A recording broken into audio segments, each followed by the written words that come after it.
Today's video is based on a true incident that will shatter your soul and shake your heart. Curry and cyanide. The Jolly Joseph case.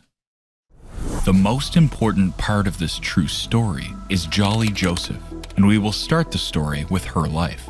Jolly is from Kerala, a state in India. Jolly's parents were farmers, and Jolly was not happy living in a house where every member had to work to earn a living. Jolly was always fancier and wanted to live a luxurious life. Perhaps this is the reason why Jolly falls in love with a man named Roy. Roy was from a well-known and respected family in Kerala. Roy and Jolly used to exchange love letters. Roy's brother and sister knew about their relationship. Now, let me tell you a little more about Roy's family members. Roy's father's name was Tom Thomas, and his mother's name was Anama Thomas. Roy had one brother and one sister. Their names were Rojo Thomas and Renji Wilson, respectively. Anama was a school teacher, and Tom also used to work in the education department. After some time, Roy tells his parents that he wants to marry Jolly, but his father was not happy with this decision because Roy's father and Jolly's father were distant relatives. But Roy wanted to marry Jolly anyway, and so they got married. On the day of their marriage, it was raining quite heavily. In some cultures, if it rains on the wedding day, this is considered a bad omen. Now, I don't know how true this is, but a lot of bad things are going to happen to this family in the coming years. So, in the initial days, it took some time for Jolly to socialize with the family. But with time, Jolly made a place in everyone's hearts. Jolly said she was a graduate with her master's in commerce. That's why Anama would always say that Jolly should do some work. I mean, not getting a job despite having such a good degree is like wasting your degree and your potential. But for some reason, Jolly did not want to do any work at all. After some time, Jolly gave birth to a son named Remo. Anama would still ask Jolly to find a job, saying that she would take care of Remo. This job issue has now turned into an argument. Anama wanted to talk about this with Jolly's father also, but Jolly didn't want that to happen because this would have exposed Jolly's lie. Jolly never did a major in commerce. In fact, she dropped out of college in her first year. Jolly knew she couldn't get any jobs. And now, because of Anama, this lie of hers could come to light. On one morning, in the year 2002, Anama's health suddenly worsens, and she says she's feeling like she's going to die. The family members took her to the hospital, but unfortunately, she died within minutes of reaching the hospital. Everyone thinks that her death might have been due to natural causes. This is why a post-mortem is not initiated. Anama was quite old after all, which is why no one had the slightest suspicion about Jolly. After Anama's death, Jolly completely changed. She started taking responsibility for the entire house. She started fitting herself into the role of Anama.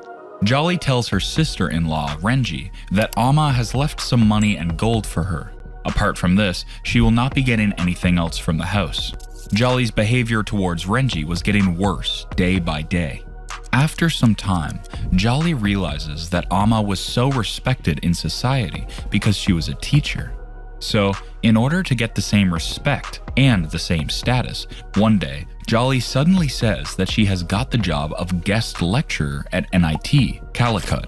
In fact, her salary would be 40,000 rupees a month, which is roughly $480 a month, and her designation could be permanent within a few months. As soon as people learned that Jolly had worked as a lecturer at NIT, everyone felt a lot of respect for Jolly, because Jolly was not only taking care of the house, but was also going out to work. And not just anywhere, but at a very respected job as well. In 2005, Renji got married, and she moved to Colombo with her husband. In 2008, Renji's father came to Colombo to visit her, and here Renji notices that her father is not feeling well. He said that there's a man named M.S. Matthew who started meeting Jolly a lot, and because of this, Tom was very upset. Matthew was Anama's older brother's son. He used to work as a salesman in a gold shop. Matthew had become close to Jolly, and because of this situation, Tom started confronting Jolly. Tom used to take mushroom tablets for his health, and in the evening of 2008, Jolly gives Tom his tablet. Tom feels uneasy after taking the tablet and falls unconscious near the wash basin. According to sources, Jolly was there, but she did not help Tom in any way. After some time, Jolly tells people that Tom is lying unconscious, and before he can reach the hospital, he dies. Even this time, no one was suspicious of Tom's sudden death. People thought Tom might have died due to a heart attack. One strange thing at Tom's funeral was that Jolly was talking to Matthew a lot, and many people noticed it. A few days later, Jolly found out she was pregnant again. Jolly gives birth to another son, who is named Reynold. Some more time passed, and now Roy's business was not going well. There was a financial crisis going on at home, and a tense atmosphere clung to the air. This negative situation had gone so far that she started talking publicly about getting divorced from Roy. One day, Roy brings his father's will in front of his brother Rojo and his sister Renji. It was written in it that only Roy and Jolly would get their house. Now, the strange thing about this will was that there was neither any kind of notary nor any kind of stamp, nor were there any signatures of any kind to witness. This looked completely fake. A dispute over land had started in the house. In fact, the internal conflict between Roy and Jolly was also going on because Roy had come to know that Jolly and Matthew were having an affair. One night in 2011, Jolly puts her children to bed early and prepares rice and grams for Roy. Roy eats the food and then suddenly falls ill. Neighbors come to take Roy to the hospital, and they see that foam is coming out of Roy's mouth. After some time, Roy dies, and Renji and Rojo get the news of his death. Roy had an uncle whose name was Matthew. This was not Matthew who had an affair with Jolly, this was another one. So I will call him Uncle Matthew. Uncle Matthew is very clear in this case that Roy's post-mortem must be done, because how could he die so suddenly at such a young age? Therefore, a post-mortem is conducted, and it is found out that Roy died due to cyanide. Yes, this was shocking, but even in this situation, Jolly had a suitable answer. She says that Roy was in debt worth lakhs, and hence he was very worried. Maybe that's why he killed himself. It's surprising that everyone was still convinced by Jolly. However, Renji and Rojo feel like there's something wrong here, because even months after Roy's death, no one came to ask them back for their loan. Before proceeding further in this story, let me tell you, the viewers, a little more about cyanide. Cyanide is very deadly, and it can kill any human being in minutes. But cyanide is not easily available to anyone.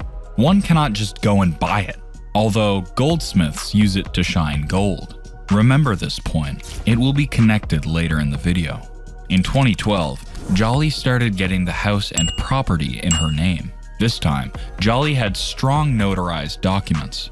Although those documents were fake, Rojo and Renji could stop Jolly because of the old fake will and get legal help. This means that the house and property cannot be transferred to Jolly's name. By this point, Uncle Matthew had become very suspicious of Jolly. In fact, Uncle Matthew even knew that Jolly was having an affair with another man, Matthew. He started confronting Jolly about this, and in such a situation, what happens is what you all might be thinking.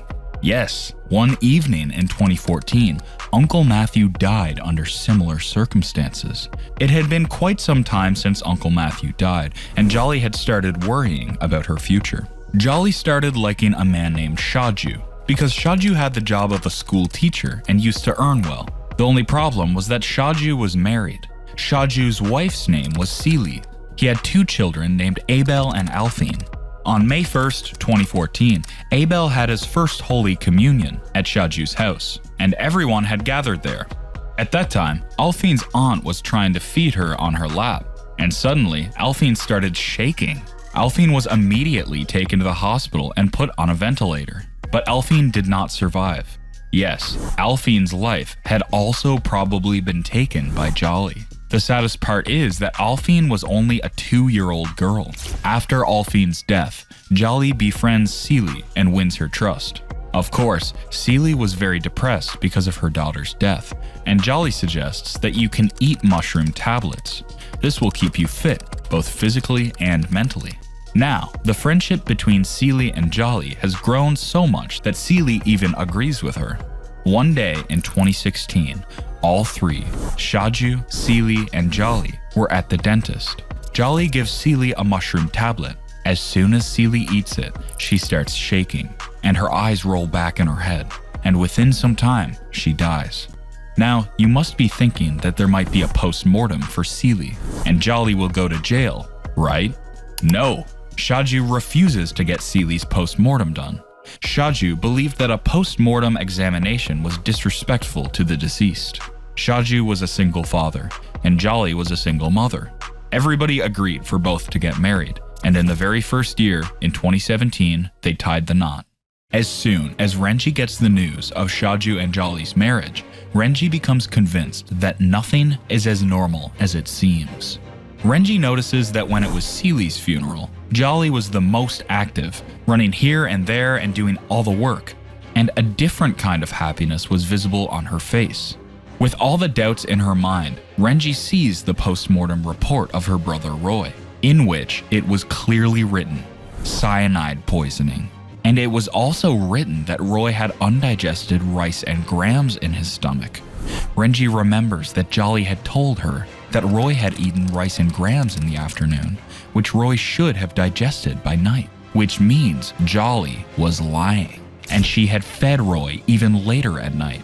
As soon as she comes to know about all of this, Renji tells the police everything, and the police started an investigation on Jolly. The police find out that Jolly never worked at NIT. She used to just go to the canteen to eat.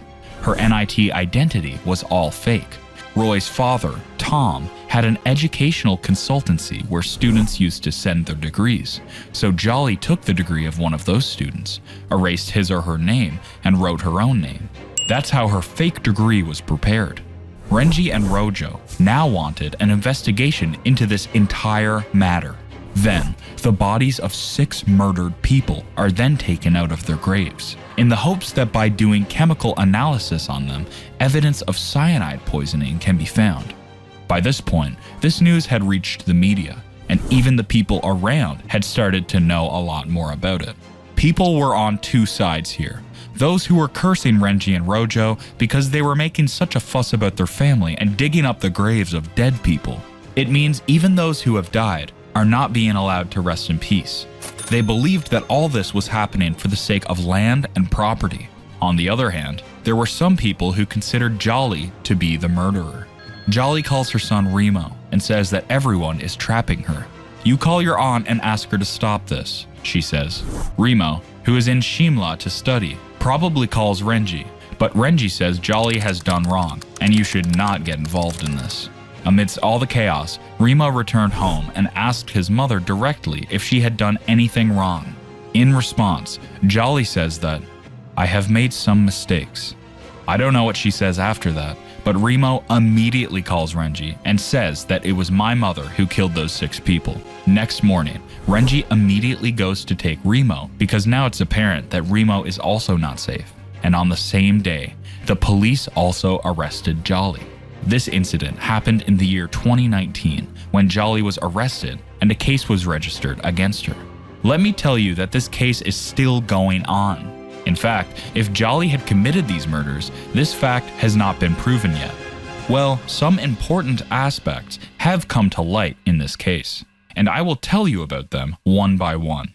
First of all, the police found a box containing cyanide at Jolly's house. In fact, through chemical analysis, traces of cyanide were also found in Seely's body. Although the condition of the bodies of the deceased made it very difficult to find any information about them, it can be said that no trace of cyanide was found in them. Now, the most important question is, where did Jolly get the cyanide from? Well, do you remember Jolly's lover, Matthew? He used to work as a salesman in a gold shop, and for him, collecting cyanide was no big deal. So, in this case, Matthew has also been detained, but he did not say anything. According to sources, Jolly had ordered cyanide from Matthew, saying that she had to kill a stray dog because the dog repeatedly entered her house. At the same time, some people also believe that Matthew knew about a lot of these murders. Now Renji takes care of Jolly's 2 sons. Remo says that his mother has confessed to him about these murders. Renji said that when she met Jolly, She asked her why she committed these murders. In response to this, Jolly said that all this happened because of the situation. If Jesus forgives everyone, then he will forgive me too. As I told you, this case is still going on. This coin also has two sides. Jolly's defense lawyer says that Jolly is innocent. Jolly has been implicated in grabbing land and property, and the cyanide bottle found in her house was kept later. The lawyer says that out of 6 murders, only one post-mortem has been done, that of Roy, and there is a huge possibility that Roy might have killed himself. In the remaining cases, doctors were not able to know whether the cause of death was due to natural causes, a drug, or poison. People say that Jolly has taken responsibility for these murders in front of her son and Renji. What more proof does anyone want? Anyways, things said in police custody are not considered evidence. A person can be made to do wrong things by putting him in the wrong mental state or by putting pressure on him. Shaju also says that Jolly has been framed for a property dispute. Overall, the defense lawyer's point is that until the judgment comes, we cannot declare Jolly a murderer. I ask you, what is your opinion on this? If I were to give my opinion, I did not see any kind of regret or remorse on Jolly's face in the footage, nor was she affected at all by these things. This type of behavior is usually depicted by mentally disturbed people or serial killers. Don't forget to put your points in the comments. And that's it for today's video.